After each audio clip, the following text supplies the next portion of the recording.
Smart commerce and management hub. Smart commerce and management హబ్లో మనం ఇవాళ ప్రాబ్లమ్స్ విత్ పర్ఫార్మెన్స్ అప్రైజల్స్ గురించి తెలుసుకుందాం. ఆల్రెడీ మనం పర్ఫార్మెన్స్ అప్రైజల్ దాని మెథడ్స్ చూసాం కదా. ఇవాళ మనం ప్రాబ్లమ్స్ విత్ పర్ఫార్మెన్స్ అప్రైజల్ చూద్దాం. అంటే ప్రాబ్లమ్స్ విత్ పర్ఫార్మెన్స్ అప్రైజల్ అంటే ఏంటంటే మనము ఫీడ్బ్యాక్ ఇచ్చేటప్పుడు జరిగే తప్పులు అనమాట. Judgement errors. First one, managers commit mistakes while appraising the employees' performance due to certain bases and errors which distort the measurements. These are అంటే మేనేజ్మెంట్ ఎప్పుడైతే జడ్జ్మెంట్ అనేది ఇస్తుందో ఫీడ్బ్యాక్ గురించి, ఎంప్లాయీస్ పర్ఫార్మెన్స్ యొక్క ఫీడ్బ్యాక్ గురించి, అప్పుడు ఒక్కొక్కసారి ఎర్రర్స్ అనేవి జరుగుతాయి. ఎలా అనేది చూద్దాం. First one, first impression. The appraiser's first impression of a candidate may decide his evaluation of all subsequent behavior. అంటే ఏంటంటే అప్రైజర్స్ యొక్క ఫస్ట్ ఇంప్రెషన్, అంటే మనం అంటాం కదా first impression is the best impression అని. అలాగా ఫస్ట్ ఇంప్రెషన్ బేస్ మీద మనం గనక ఫీడ్బ్యాక్ అనేది ఇస్తున్నాం అనుకోండి. ఫర్ ఎగ్జాంపుల్, అతన్ని చూడగానే మనకి చాలా ప్లెజెంట్గా అనిపించింది ఎవరో ఒక ఎంప్లాయీ, ఎప్పుడు ఆయన నవ్వుతూ అలా బిహేవ్ చేస్తున్నారు అనుకోండి. ఆ ఇంప్రెషన్ని బట్టి మనం ఓకే ఇతను చాలా బాగా వర్క్ చేస్తాడు అని ఫీడ్బ్యాక్ ఇచ్చేసాం అనుకోండి. అంటే ఫస్ట్ ఇంప్రెషన్ బేస్ చేసుకుని ఎంప్లాయీస్ మీద ఫీడ్బ్యాక్ ఇస్తే, పర్ఫార్మెన్స్ ఫీడ్బ్యాక్ అనేది ఇస్తే అది ఒక వన్ ఆఫ్ ద ఎర్రర్ అనమాట, one of the problem with performance appraisal. ఓకేనా? అంతే కదా. ఫస్ట్ ఇంప్రెషన్ అంటే ఏంటి, మనం జస్ట్ అతన్ని చూడగానే ఏదో ఇంప్రెషన్ పెట్టుకుని దాన్ని బట్టి మనం ఇవ్వకూడదు కదా. అతని పర్ఫార్మెన్స్ ఎలా ఉంది, అతను ఎలా అచీవ్ చేశాడు, జాబ్ ఎలా చేస్తున్నాడు, అలాగే అతని ఇంప్రూవ్మెంట్ ఎలా ఉంది, ఇలా దాని బేస్ మీద కదా మనం ఇవ్వాల్సింది. అలా కాకుండా జస్ట్ ఫస్ట్ ఇంప్రెషన్ బేస్ మీద మనం కనుక పర్ఫార్మెన్స్ అనేది అప్రైజల్ అనేది ఇచ్చేస్తే అది కూడా ఒక ఎర్రర్ అనమాట. ఓకేనా? Next the halo effect. Halo effect అంటే ఏంటంటే it occurs when a person's overall positive impression leads to a more favorable evaluation of their specific characteristics or performance. Halo effect అంటే ఏంటంటే ఒక్క పాజిటివ్, ఫర్ ఎగ్జాంపుల్ అతని దగ్గర ఒక positive అయిన ఒక లక్షణం చూసాం. ఓకేనా? ఫర్ ఎగ్జాంపుల్ అతను ఎప్పుడు పంచువల్గా వస్తారనుకోండి. ఆ ఒక్క ఫేవరబుల్ అయిన క్యారెక్టరిస్టిక్ చూసేసి మనం ఏం చేసాం, దాన్ని బట్టి మనం ఫేవరబుల్గా మనం అతని మీద ఒక అప్రైజ్ అనేది ఫీడ్బ్యాక్ అనేది ఇచ్చేసాం అనుకోండి. దాన్ని హాలో ఎఫెక్ట్ అంటారు. హాలో ఎఫెక్ట్ అంటే ఒక్క పాజిటివ్ ఇంప్రెషన్ని పెట్టుకుని ఒక క్యారెక్టరిస్టిక్ గమనించి దాని బేస్ మీద మనం గనక ఓవరాల్ ఇంప్రెషన్ అనేది, ఓవరాల్ ఫీడ్బ్యాక్ అనేది ఇచ్చేస్తుంటే దాన్ని హాలో ఎఫెక్ట్ అంటారు. ఓకేనా? Next the horn effect. Horn effect అంటే ఏంటి, it leads to overly negative evaluation due to a negative overall impression. అంటే ఏంటి, ఒక్క నెగిటివ్ పాయింట్ పెట్టుకుని తన మీద ఏదైనా ఒక నెగిటివ్ ఇంప్రెషన్ అనేది వచ్చింది అనుకోండి. ఫస్ట్ డే చాలా లేట్గా వచ్చాడు, సేమ్ తీసుకుంది ఎగ్జాంపుల్. ఫస్ట్ డే చాలా లేట్గా వచ్చాడు. వెంటనే ఇంకేం చేసాము, ఆల్రెడీ ఇంకా లేట్గా వస్తున్నాడు అనుకోండి. మనం వెంటనే ఒక్క నెగిటివ్ చూసుకుని మొత్తం ఓవరాల్ ఇంప్రెషన్ అనేది నెగిటివ్గా ఇచ్చేసాం అనుకోండి, నెగిటివ్ ఫీడ్బ్యాక్ ఇచ్చేసాం అనుకోండి. దాన్ని హార్న్ ఎఫెక్ట్ అంటారు. హార్న్ అంటే ఒక్క నెగిటివ్ క్యారెక్టరిస్టిక్ చూసి నెగిటివ్గా ఇంప్రెషన్, అంటే ఒక్క అవలక్షణం చూసుకుని మనం నెగిటివ్గా ఫీడ్బ్యాక్ ఇవ్వటం. హాలో ఎఫెక్ట్ అంటే ఒక్క పాజిటివ్ది చూసుకుని మొత్తం ఫీడ్బ్యాక్ అంతా కూడా పాజిటివ్గా ఇచ్చేయటం. నెక్స్ట్ అది లీనియన్సీ. లీనియన్సీ అంటే depending on raters own mood at the time of evaluation.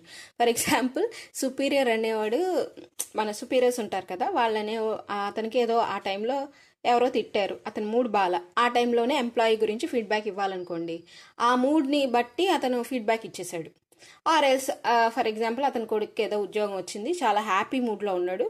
ఆ మూడ్లో ఒక ఎంప్లాయీ మీద అప్రైజల్ ఇవ్వండి అని చెప్పేసి వస్తే ఆ మూడ్లో రాసేసాడు అనమాట, oh he is very well అంటే ఆ మూడ్ బేస్ పెట్టుకుని అతను గనక అప్రైజల్ అనేది ఇచ్చేస్తుంటే దాన్ని లీనియన్సీ అంటారు. ఓకేనా?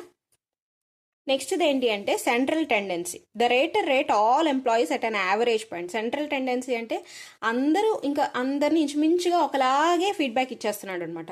ఇంకా ఎవరు బాగా వర్క్ చేశారు ఏంటి చూడకుండా ఒక యావరేజ్ రేంజ్లో ఇచ్చేస్తుంటే దాన్ని సెంట్రల్ టెండెన్సీ అంటారు. ఓకేనా?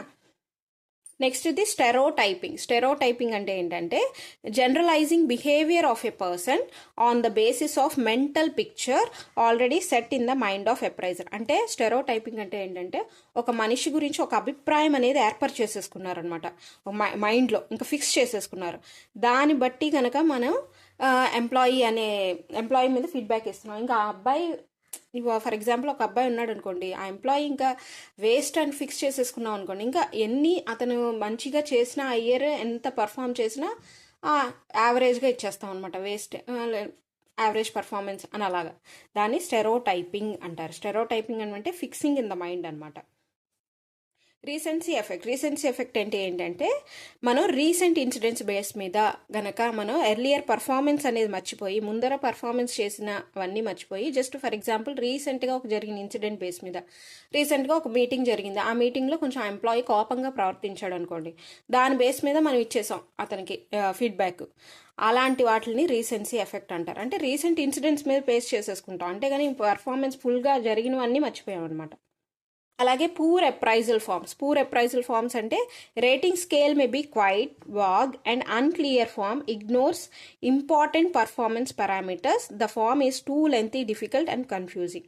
అంటే ఏంటంటే రేటింగ్ స్కేల్ ఎలా ఇచ్చామంటే చాలా అన్క్లియర్గా ఉందన్నమాట. క్లియర్గా మనం ఇది అని పర్ఫార్మెన్స్ గురించి పారామీటర్స్లో ఈజీ వేలో క్లియర్ కట్గా ఒక లైన్లోనో ఒక 2 లైన్స్లో ఇవ్వకుండా చాలా లెంతీగా అండర్స్టాండబుల్గా లేకుండా ఇచ్చామనుకోండి అతని గురించి, దాన్ని పూర్ అప్రైజల్ ఫార్మ్స్ అంటారు. అంటే పర్ఫార్మెన్స్ పారామీటర్స్ అనేవి చాలా లెంతీగా ఉన్నాయన్నమాట.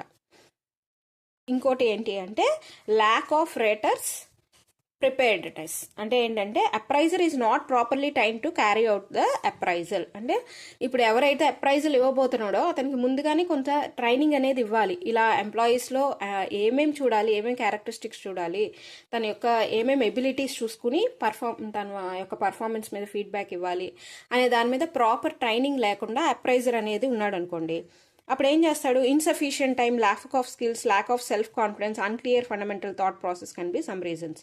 అతనికి స్కిల్స్ అనేవి సరిగ్గా లేవు, టైం సరిగ్గా లేదు, లేకపోతే వాళ్ళు ఇచ్చిన టైం ఫీడ్బ్యాక్ ఇవ్వడానికి జస్ట్ ఒక 1 వీక్లో మొత్తం ఎంప్లాయీస్ ఒక 50 మెంబర్స్ ఉన్నారు, ఒక 1 వీక్లో 4 డేస్ అలా చాలా తక్కువ టైం ఇచ్చి ఫీడ్బ్యాక్ ఇవ్వమన్నారు అనుకోండి. అలాంటి టైంలో లేదా ప్రాపర్ ట్రైనింగ్ లేకపోయినా, అంటే రేటర్ అనేవాడు ప్రిపేర్డ్గా లేకపోతే, దాని లేక్ ఆఫ్ రేటర్స్ ప్రిపేర్డ్నెస్, ఇది కూడా మనకి పర్ఫార్మెన్స్ అప్రైజల్ మీద చాలా ఇంపాక్ట్ పడుతుంది అనమాట.